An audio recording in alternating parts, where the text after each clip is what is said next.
Welcome to the Fire Away Podcast. The podcast that is the Fire Away Podcast. Oh yeah.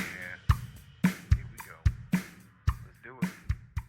And welcome all our friends to the Fire Away Podcast. I am your host, Mark Meyer. I'm sitting here with my co-host, Fred Anders. And this is episode 1. Episode 1 of Fire Away Podcast. This feels like it's been in the making for about 2 weeks, but it's just how fast things have been going lately. We have had this plan for about 6 months now or so, and we are finally here, episode 1. I don't know about you, Mark, but I'm pretty damn excited, buddy. I'm excited too, Fred. I can see it through the table. Okay. So what we're going to be covering here, what we're going to be talking about here on the podcast, just to give you an idea, a little insight, how this is going to go week to week or bi-weekly. We're not sure yet, but we want to keep you tuned. We're going to be talking a little bit current events, maybe state of things, how things are going here at Fireline. We are going to be ready to fire away at all things Fireline and pretty much anything else. Nothing's really going to be off limits. My favorite part that we're going to be doing here on these podcasts, my favorite segment, I already know, is going to be the employee spotlight. We have a lot of interesting people here at Fireline. We're hitting close to 300 employees, so not Somewhere just what around there. people do in their position, but just who they are as a person. And I think it's going to help get to know a lot of people. I think people are going to like that part, that segment. We're going to do some one-on-one interviews and, hopefully get to learn about people a lot more and people find it as interesting and hopefully tune in. For sure. For sure. We deal with people all the time, Mark. You do, I do, as far as who's here in Fireline. They are a lot. A lot of interesting people and things they do outside of Fireline that is very interesting, and I think that people would really like to hear about. So one of the things we want to make sure we're doing is getting that information out, right? Meeting who we have, who our fellow coworkers are, and in doing so, we would love feedback as we're going through this, and we start getting more and more listeners. They can listen where, Mark? Where can they listen to us?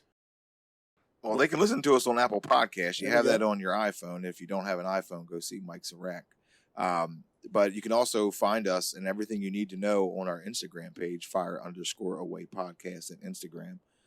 And then you could, if you need to know where to get that at, if you search around the campus, you'll see these QR codes. Just scan that QR code, take you right to our Instagram page. Please, we want feedback on there. We want to know how you're liking the show. We want to know some suggestions on content in the future. All right, Fred, so let's talk about the car wash yesterday and how that went. What did you think? What were your thoughts? I tell you what, I was pretty surprised at the amount of people we had coming through there. It was awesome to see. I would say anywhere from 30 to 40 cars.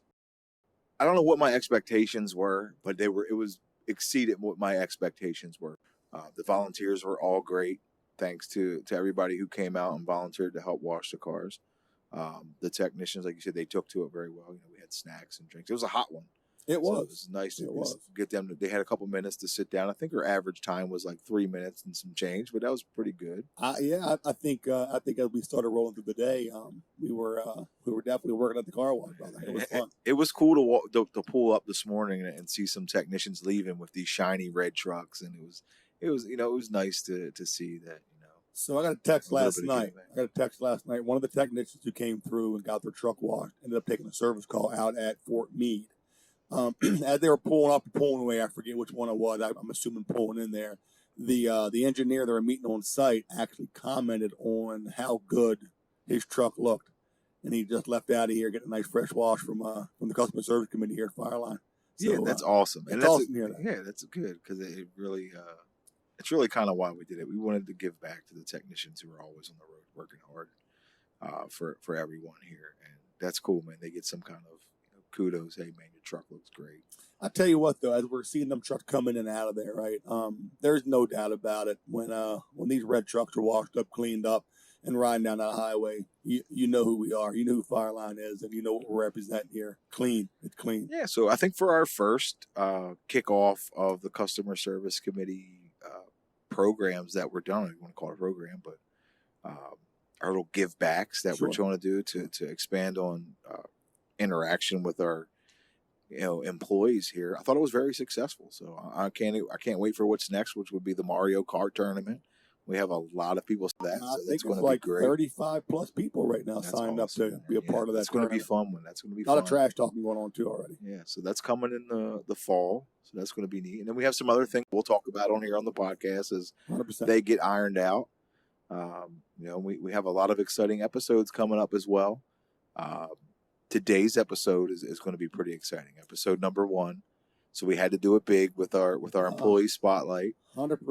100%. I mean, I'm sure if we were to put a poll out there and ask people to guess who they thought the first Oh yeah, guest the would commander in be, chief for sure. Yeah, right. pretty sure they picked the right So one. yeah, so Anna's going to be in here shortly. We're going to bring Anna in for our interview of our employee spotlight number 1 to kick the show off. And I hope everybody enjoys it. We're definitely looking forward to it. We're excited about this. And we have, like I said, we have lots of guests that are coming up in the future. And if you want to be part of the show and you'd like to come in and talk to myself or Fred or Matt, please just give us your content suggestions and let us know that you're interested. And we'd love to have you on the show. No, 100%, right? This is one way that we can give back to Fireline. So, in part of doing so, we're getting information out there, regardless of what that information is, right? So, whether it's something fun during these spotlights and getting to know each other, or something you've come across in the field, or something you want to share, by all means, please know that we are a resource and we are a platform to get the messages out there. Yeah, and like I said, we have so many interesting people, and everybody should get to know it. And it does. It really is part of employee interaction, is getting to know one another. So, man, the sky's the limit, man. Here we go. We're firing away. All right. Well, I see Anna walking through the door now, so I am going to turn over the mic and the headphones and let you two sit here and just fire away. All right. As always, thank you, Fred. I appreciate it, man.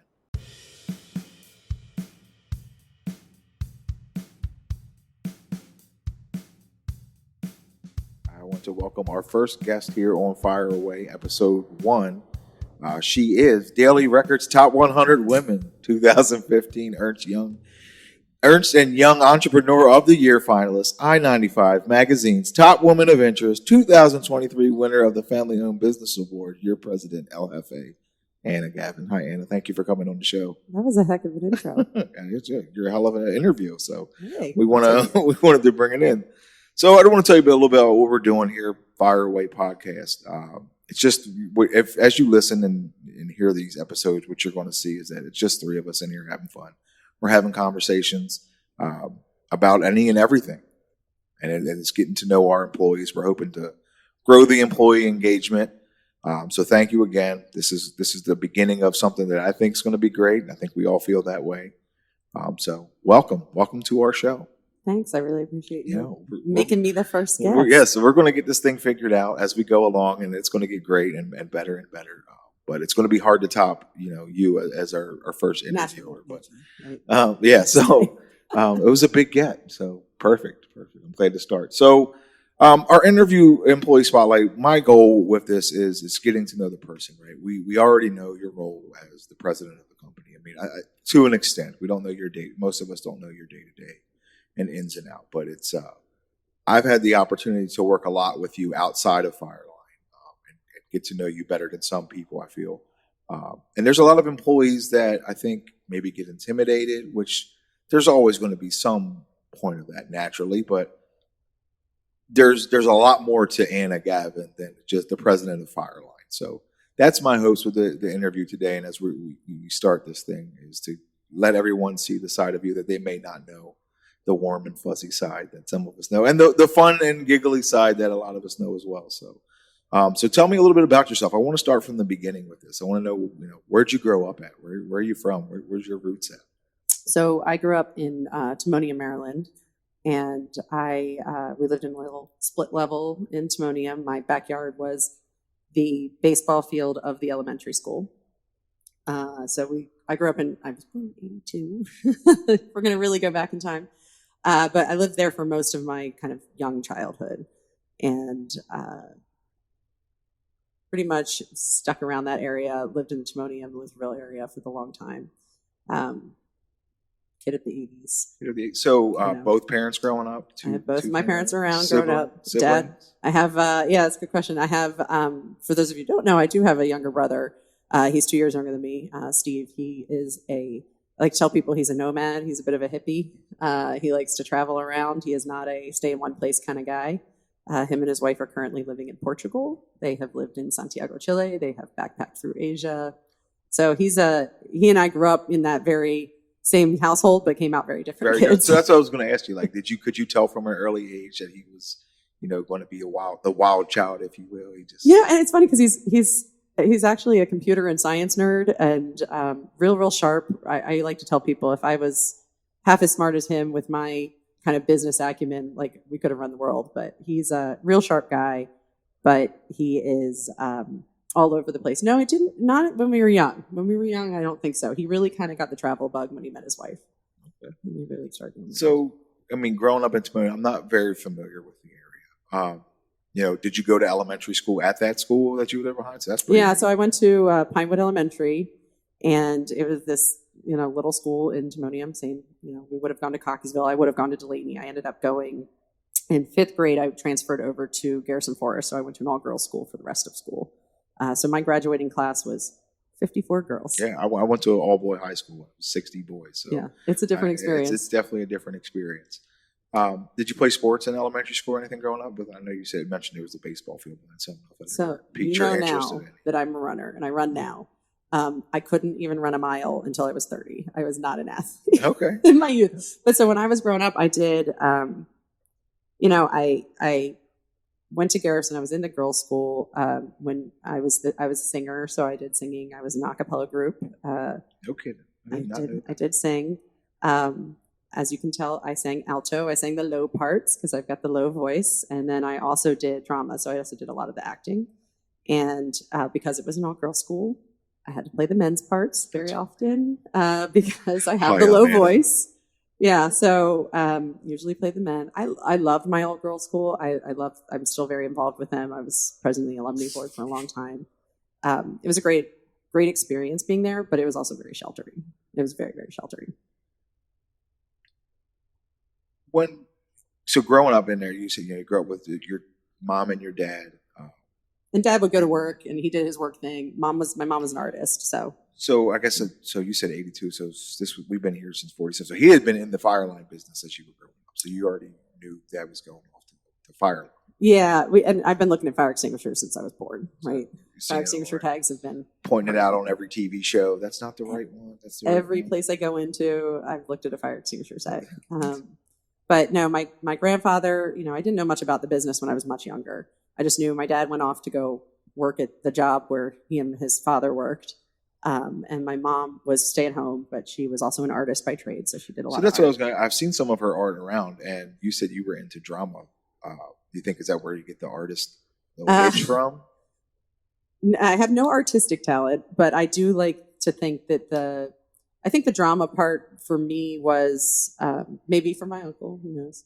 Oh yeah, it is in the family. I mean, it is. It's all art, right? It's a form of art. But I do like to think that the drama. I do tell people often the drama part was what I think helped me talking in front of large group audiences. So when I took over the company, being able to go up in front of a group of people and talk to them was really important. So you mentioned your uncle and being in. For those of you that don't know, tell us a little bit about your uncle, and then we'll kind of get back here. So my uncle is John Waters. He is a writer and director of we'll call them eclectic films and all in Baltimore. He's kind of a well-known. He wrote and directed Pink Flamingos back in the 70s, but the more popular and famous ones are Hairspray, and Cry Baby with Johnny Depp. And Hairspray was then turned into the Broadway musical, became very, very famous. But so when I was a kid, I got to go on those movie sets. I got to meet Johnny Depp when I was 8. And he gave me a Butterfinger candy bar, which I proceeded to eat. Good job, Johnny. Didn't know it was Johnny Depp at the time. I know somebody who smoked a cigarette with Garth Brooks before he was Garth Brooks. They shared a cigarette out back at the convention center in Ocean City, Maryland. And, so now it's a cool story. That's their shared story. Who's this guy, Garth Brooks, playing at the convention center in Ocean City, Maryland? Smoking cigarettes. So that's pretty. It's not quite Johnny Depp. I'd rather have a Butterfinger. I mean, it was back in his 21 Jump Street days. I don't think he wasn't known so then. much anymore. But we had actually one year we went to Serial Mom, and my parents were extras in the movie. And so my brother and I were little, and they needed somebody to watch us. So my babysitter for the first half of the day was Suzanne Summers, because she was doing a guest spot. She was doing like a cameo in the film, and she's like, "Oh, I'll watch them. It's fine." She was just sweet as could be. She was the nicest lady. That's pretty. I mean, it's a pretty fulfilling childhood, right? I mean, you got to experience a lot of things. Yeah, that was kind of crazy. Do you have a favorite childhood memory? I mean, from growing up in that era, that atmosphere, anything that sticks out besides the Johnny Depp thing was pretty great. That's pretty cool. Not so. I will say this: my favorite childhood memory, when I was really little, I have a lot of emotional ties to this memory. So when I was little, my father made me a tape when I was a baby called "Songs for Anna," and it was all of his favorite songs that he used to sing to me when I was a baby and whatnot. And they were all great songs from like the 60s and 70s. It was a tape that I lived for. And so when I was little, I like roller skated to that tape like every day. I was like getting really into my roller skating jam. And it had on like Van Morrison and Simon and Garfunkel and the Beatles and the Doobie Brothers, like you name it. It was like all that kind of genre. And so I still to this day teach my kids that music. That's the music I love and I listen to in my free time. That's great. And so I have all these like very fond memories of that tape. Well, I lost the tape when I was, I don't know, middle school. And so when I got married, I recreated the tape from memory after years of like, oh, that song was on it and that song was on it. And I made it into a CD and I gave it to my dad for a gift when I got married. So that's I awesome. love that music. That's awesome. I had a little bit of the same experience. My mother was in the color guard, and we traveled up and down the East Coast growing up, and it was so music driven. I remember being in the back of a van listening to Guns N' Roses. One of my first memories.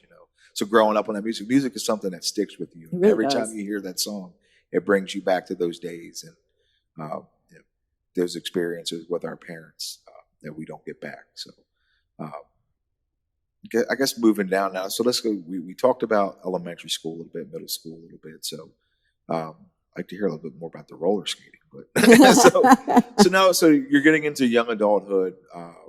What was the work like? Obviously, you've seen your dad working every day. So your first job, like what did you choose to get into first? Like what drew you into the work field? So when I was young, my father would come home with reports that I had to highlight, and they were like the kind of the dot matrix with like the little holes on the side.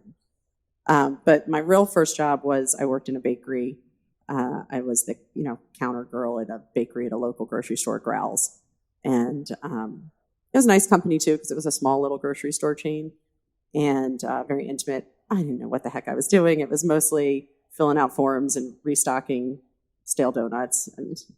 So no baking. You weren't. I didn't do the baking. I was mostly just handing out cakes from behind the thing and making sure the stock was good. And I will say I think you've heard this story before, but I'll share this story. One time I was working in the bakery and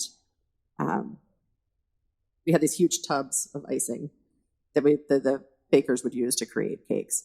And I had to get a cake that was on a high shelf for a customer. And I went to go. It was a busy Saturday, and I went to go step on the tub because we use them as kind of like stepping stools, and the lid slid out from underneath my foot and my foot went into the tub of icing. And when I say into the tub of icing, I mean my knee. I was knee high in icing, and I just panicked. And then one of my coworkers tried to get the tub of icing off my foot and couldn't because it was like suctioned on there. I look over and my boss is like on the floor crying. She's laughing so hard. So we finally get this tub of icing off of my leg, and then I had to go back in the back and scrape all the icing off my foot. They called me Frosty for the rest of the time I worked there. Yeah, Frosty. That's a good nickname. I don't know why that ever left. We should definitely bring that one back.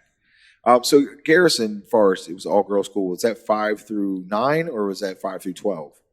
5 through 12. 5 through 12. Well, and it starts even earlier than that. I didn't go until 5th grade. Until 5th grade. Okay, that's how Cardinal Gibbons was, right? When it was 5 through 12. Yeah, Cardinal Gibbons. So Nice. there. R.I.P. Cardinal Gibbons. I know. So after high school, graduate Garrison Forest, you go to University of Maryland immediately? You jump right into college? Yeah, I went right to College Park, and I say this a lot. I feel like it's wrong to let 17-year-olds decide, 18-year-olds decide what they want to do for their college career because who knows what they want to do when they're 18. Yeah. So I get to college, and I had no real direction. I was an okay student. I think I liked learning. I always liked English. I liked history. But I didn't know what I wanted to do. I didn't know what my career was going to be. So I took an art history class, and I went, "This is cool. I'll major in that." Well, you already can I had just- that, like I said, you have that artistic background. I know, It's- but like, it's- can I smack my 18-year-old it self? makes- I mean, what am I going to do with an art history degree? yeah. So run a fire protection. apparently run a fire protection company. But I remember, I majored in that, and I, even worse, just to like really lay it on thick, I minored in 19th century British literature. It's just, I know, Kelly's over here making a face. But the thing I did that was best was my father did tell me, I started working at Fireline during that time, just part-time. And my father said, just take a business course and take one business course and take one accounting course. And I got to tell y'all, I remember more from those two classes than I do from anything else I studied in college, because I actually put them into practical application. My accounting course saved my butt when I took over the company. That Business 101 course, that was gold. I learned a lot. And so I think I took those two classes because I put them into use a lot, but not the art history. So Frosty's on the campus of University of Maryland running around. Did you do any living on campus? Did you stay in any dorms or anything? Yeah, I lived in the college dorms for about 2 years, and then I got my own apartment for 2 years, and that was when I had the first taste of like having to pay your own bills and life? And free, all freedom. the hard stuff. You're cut off from the family thing. My dad, remember, I had to get a car, and I just bought a little used purple cabriolet convertible because I had to have it.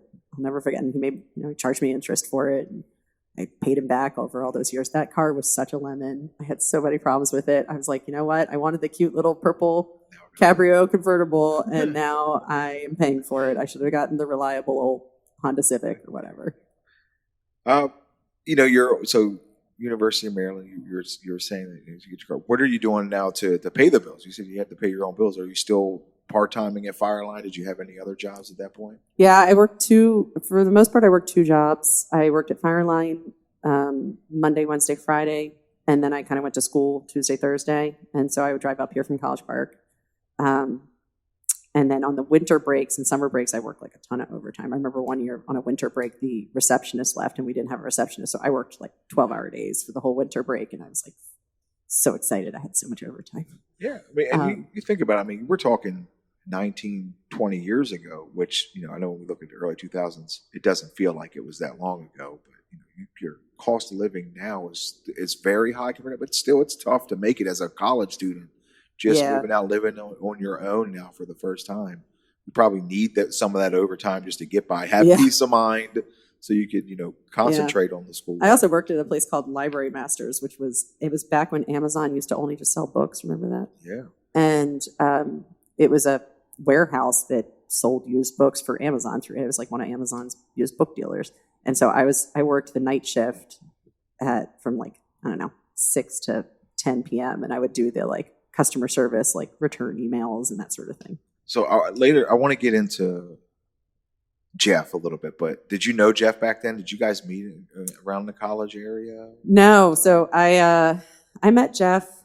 I was living in Columbia, working at Fireline full time. So I graduated college. I was working at Fireline full time, doing the whole I'll work for my dad because I have an office job. Yeah, I have an art degree, and an office job looks a lot better on my resume than waiting tables. So I was like, I'll just keep working in the office, and didn't know what I wanted to do, and couldn't afford my rent anymore. And so it was January 2006, and I had to move back in with my parents because I couldn't afford my rent, and I moved into their basement.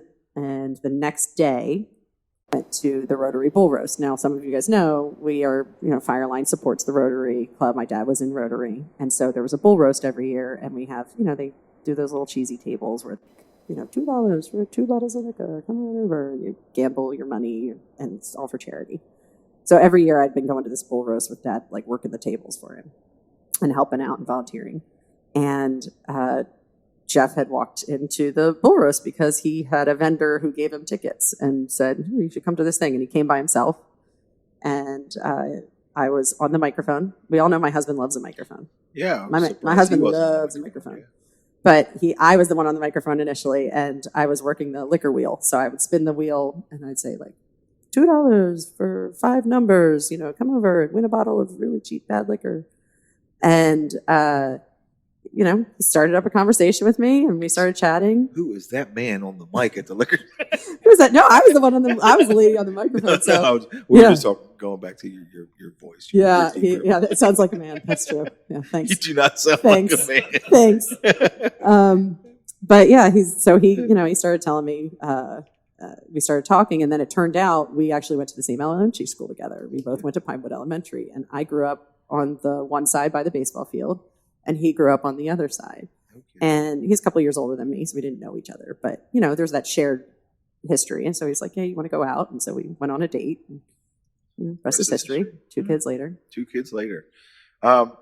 So you meet Jeff. You're working now at Fireline full time. At what point now do things start to become, this is going to be my career? This is what I'm going to do for a living? It's a good question. It was not that time. So I actually left Fireline for about 2 years. I went to go work for Marriott. I worked for Residence Inn downtown in Baltimore. It was a Marriott franchise. I was an HR and accounting manager. I'd been working with Cindy for years doing payroll. And when I was at Fireline, I was doing a lot of accounting, a lot of payroll. I was a sales assistant for a long time. And attempted sales for a hot second, but decided I hated it. It was not for me. Closing is hard. Sales is, people don't give enough credit to how hard sales can be.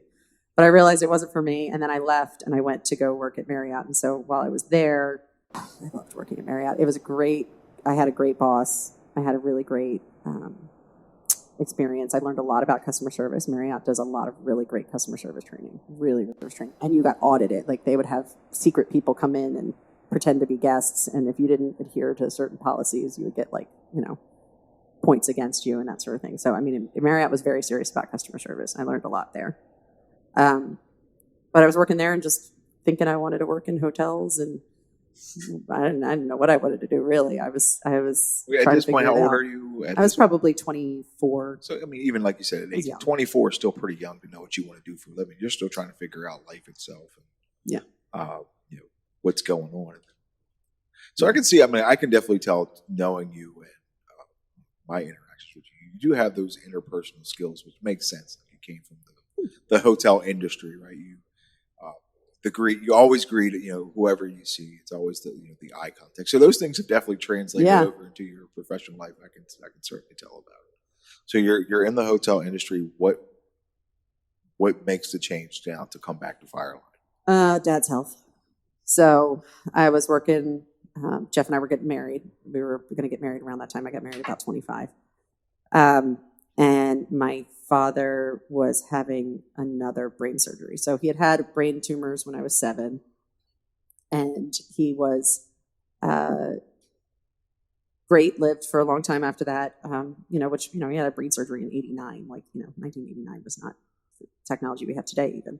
But he started having seizures again, and so he had to get another brain surgery, and because they found another tumor, and he just wasn't his best self. And so I said, you know what? I'm getting married. I'm gonna have kids soon. I want to do the whole stay-at-home mom thing eventually. Why don't I go back to the office? I'll work part-time for my dad. I'll help him out, and I'll figure out what I want to do. Once again, flying blind here. So I started helping him out and kind of taking on more of. I was really seriously. I got put in an office right near him. I was really shadowing him and just kind of taking on duties for him that he was struggling to get his hands on because he was just having to go to a lot of doctor's appointments back then. And little did I know he was grooming me at that time. He knew. He knew. I like to think he knew. So he was kind of grooming me during that time. And so that's mostly what I was doing was just, once again, still trying to figure out what I wanted to do, but thinking I was just helping out my dad at the time. So, you and I have a lot of parallels, maybe in different worlds, but, we talked about the all boys and all girls schools. Your first job was at a bakery. My first job was at a slaughterhouse, which, totally the same. Certainly similar. I said the parallels in different worlds, maybe. And then I was at, I thought I was in my career. Right? I thought I was in the career that I was going to spend the rest of my life in. And then, my father passes unexpectedly. And it really altered the path of my life. It really altered the person that I am. So I know, as we're going along in your story here, this is kind of to where, Dad passes, Mm-hmm. right? Yeah. You're forced into this, but how does that change you? Did you feel like as a person now, you had to change in any way? Like maybe it was forced or maybe it was by choice. Yeah. So he passed away in December of 2009, and for anyone who's lost a parent, it's a horrible experience. It's especially it's when you're life close changing. to. It really is. It truly is life changing, especially when you're young. He was 57, which is So mine was 55. now that I'm in my 40s. 57 feels much closer. And it's young, and so I was mourning him. It was sad. I think the way I changed was, well, here's the thing. I guess what I would say is that the thing I learned about myself was I think I'm probably at my best in a crisis. So he passed, sitting at his desk for the first time after he died and saying I have to go run a company is terrifying. My mother and I really didn't know what we were going to do. She just was like, no one else in the family works in the business. We're just going to have to figure it out. So she just was like, kind of naively, you're going to run the business and we'll just figure it out. And then in a couple of months, we'll sell the company probably. We just don't want to do it right now, right? It was bad economy. Owners had just died. My grandfather died a year before my father just died. So, that was the plan. And I was the only one that had worked in the company. So it was just, we'll figure it out. And then I like to tell people this. I tell the story in the new hire orientation. But, it only took, 2-3 months. And I was like, nope, I'm not selling the company. Yeah, that's good. I like so you this, felt right? it right away that. Yeah, and I think that's the thing that I realized was I used to think, when you're in your 20s, you're very idealistic and you think fire protection is not sexy. And it's not so much the fire protection part for me. It was the being an entrepreneur, being a business owner, being able to see people's careers build and grow. And once I started kind of realizing that, my mentality shifted. And that's when we made the decision that I was going to keep going at it. So, yeah, and I understand, just so I said, personally, I've lost both parents. It's a hell of an undertaking to take, even if he was decided to retire and stay your mentor, it's a huge undertaking. Mm-hmm. And to be forced into it with, and maybe I'm just speaking for myself, I don't mean to speak for you, but they're always in the back of my mind in everything I do every day. So it's from what you did to be thrown into there, I think that says a lot about the person that you have become over the years. From Frosty running around Maryland to now you're forced to not forced, but you choose to take over the company and bring it to where we are today after dealing with like you said, you found out who you are at Crisis and that you would sell in Crisis.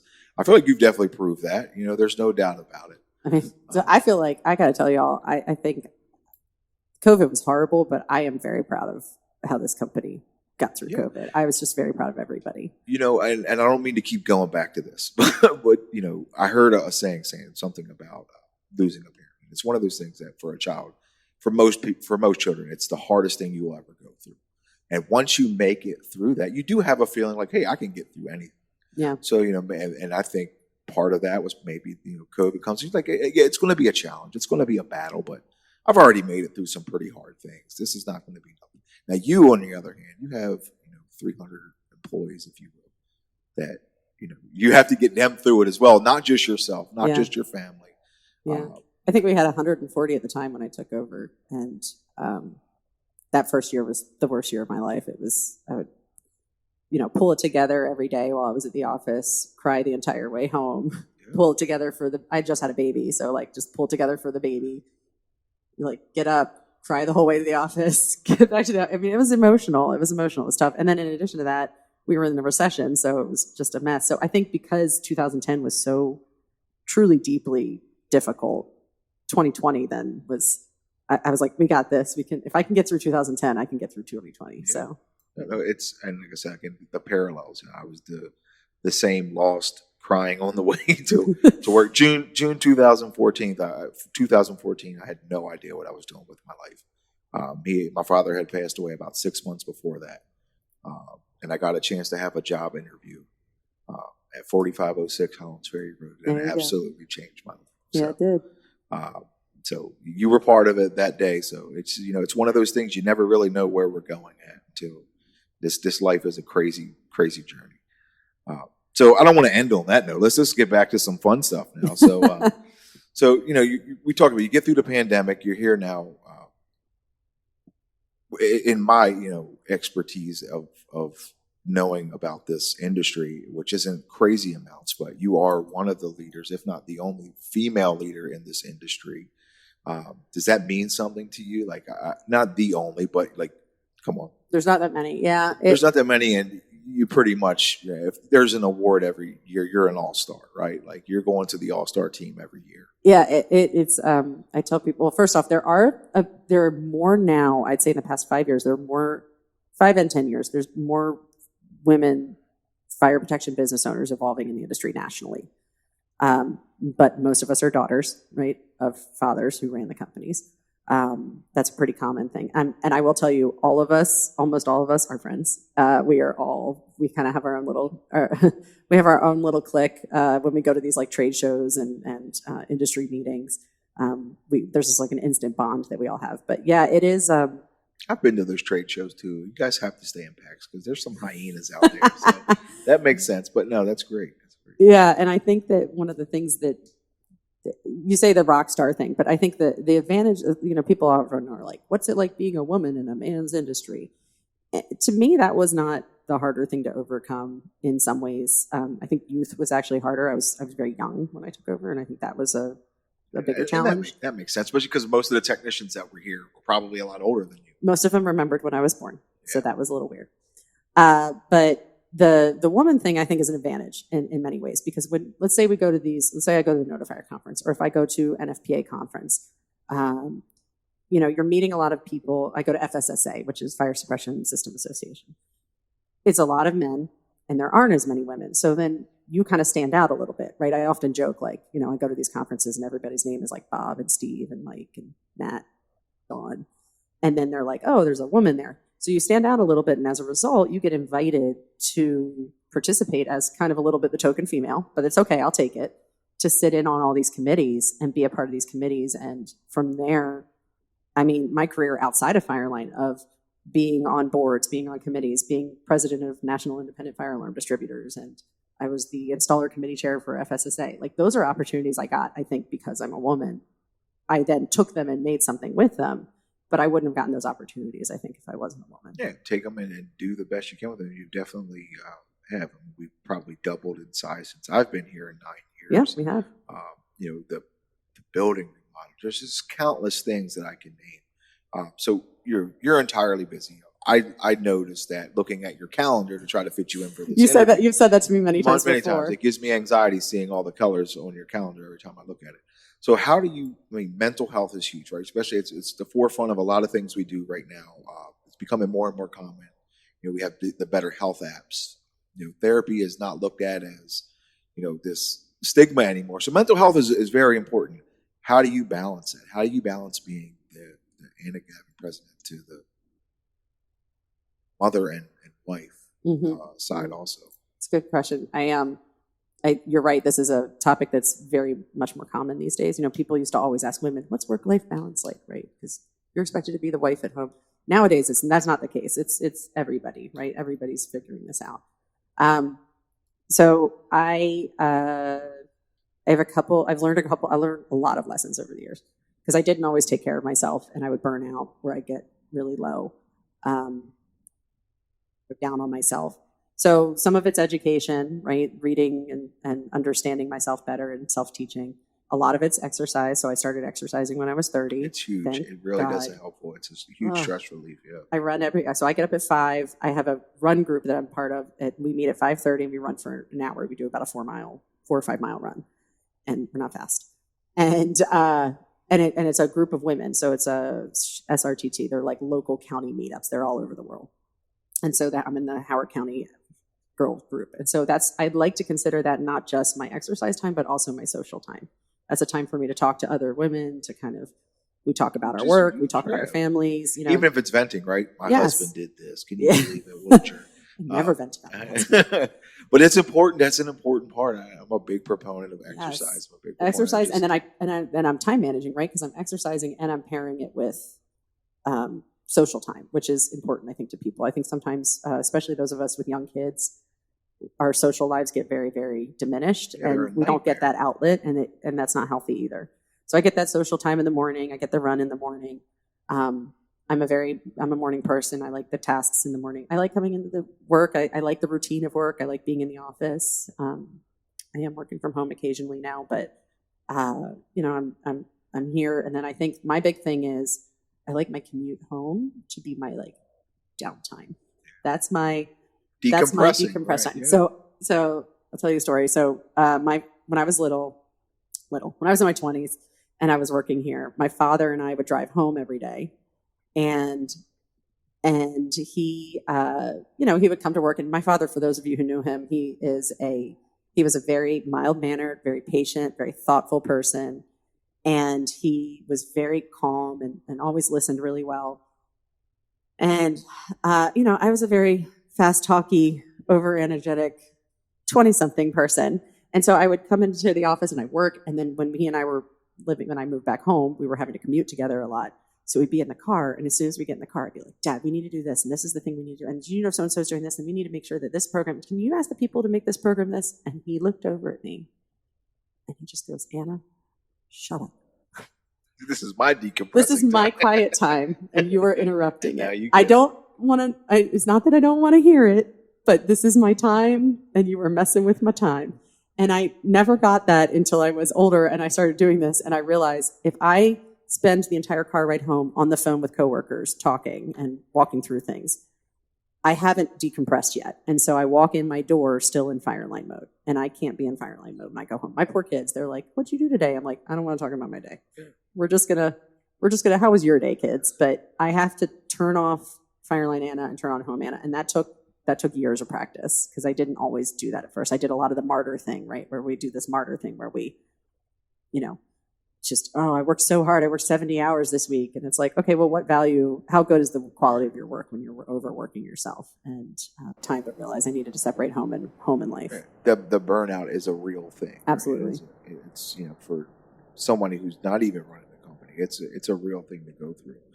Sounds like you have a great support system, and I'm sure you give Jeff a lot of credit as well. Oh yeah. I know what he kind of does for a living, so it sounds like two busy parents, two active children. That decompression is extremely important. Yeah. Yeah. So Anna, we're going to be wrapping this up soon. So give me a couple things. So I know you're a huge podcast fan, right? I know running is your hobby. I know you're a big podcast fan. So what are some of your top favorite podcasts that you're listening to right now? All right. So for all you Office fans out there that watch The Office, Office Ladies podcast is amazing, and it was voted top podcast every year it's been on. So highly recommend that. It's Jenna Fisher and Angela Kinsey who play Pam and Angela. Just literally rewatching every episode and the behind the scenes. It's so good. It's such a good podcast. That I love. I mean, everybody liked The Serial and that sort of thing. Yeah, True Crime was great. That's all great. But I really love. My kids and I actually really like one that's really great for kids. It's by National Geo, and it's these really funny stories retelling Greek mythology, but in a very kind of funny way, and it's very engaging. So we love that one. I have my daughter listening to The Dictators. Have you heard that? No, I'm gonna have to look that one. Okay. She's really not listening to it. It is about the dictators. Like it goes from Stalin to. How old is your daughter? I'm just because she's 4. It's Genghis Khan. She's not listening to it. I was just joking, but it is a really good podcast, and it's That's a good one. history, I'll have to look it because I up. know you're interested in some history. Yeah, and then I will say my nerdy self. So my nerdy thing is I do love my 19th century British stuff, and so I listen to a podcast called Televisions, and it's by PBS, and it's these two women that watch a lot of British television, and then they just recap shows. And it's a lot of behind the scenes, it's not the stuff that wasn't in the history books about these people. Yeah, so it's yeah. interesting. It's pretty neat. I'll It's have to look something that one up. like that. So as we close this interview out, one of the questions that we're going to be asking every person that we bring on the podcast for our employee spotlight is, what would the self you are today say to the person you were on day one? So what would the Anna Gavin of today say to the 20-something Anna Waters that day one just walked into Fireline? What are you saying to yourself? There's a couple things. I think the biggest one would be go walk down the hall right now and tell your father that you want to run the company, because it's one of my biggest regrets in life. I never got to tell him that, because I know that's what he wanted. I know he had asked me multiple times, and I was like, no, Dad, So I really regret that I didn't tell him that before he passed. But I think I would really also tell myself, go down the hall, say that you want to run the company, and start shadowing now, because it's a incredibly difficult but incredibly rewarding experience. And while the highs are high and the lows are low, it's I wouldn't have changed it. And I think it really made me to be a better person. I really like the person I am today more than I did the person I was when I was 20, because I think the experiences that I've gone through over the past 20 years. And, fire protection can be a sexy, cool job just as much. And so get on that bandwagon now. All right. Well, Anna, this has been fantastic. I really do appreciate you coming on. This has been a great episode one. You've been a great interview. Thank you again for everything. Thank you for allowing us to launch this podcast and see what it turns into. I'm excited. Yeah, Mm-hmm. me It's gonna too. be good. Welcome to the Fire Away Podcast. The podcast that is the Fire Away Podcast. Oh yeah. Here we go. And a big thanks again for Anna for joining us here on episode 1 of the Firecast. I want to thank everybody. And we are looking forward to episode 2, which will be released here soon. That is going to cover the Customer Service Committee, internal customer service, and what it means. And we will be interviewing our very own other co-host here, Mr. Matt Williams, as our employee spotlight. And I'm really looking forward to that. I know a lot about Matt, and I can't wait to hear what he has to say. Me too. Matt's coming on next week. He's going to give us some insight on the Customer Service Committee, being a founding member. That's going to be an exciting interview, an exciting episode. So I'm looking forward to that as well. That was a very good interview you had there with Anna, by the way. Hey, man, I that was really very appreciate it. insightful. Would love to hear about it, and I think the listeners did too.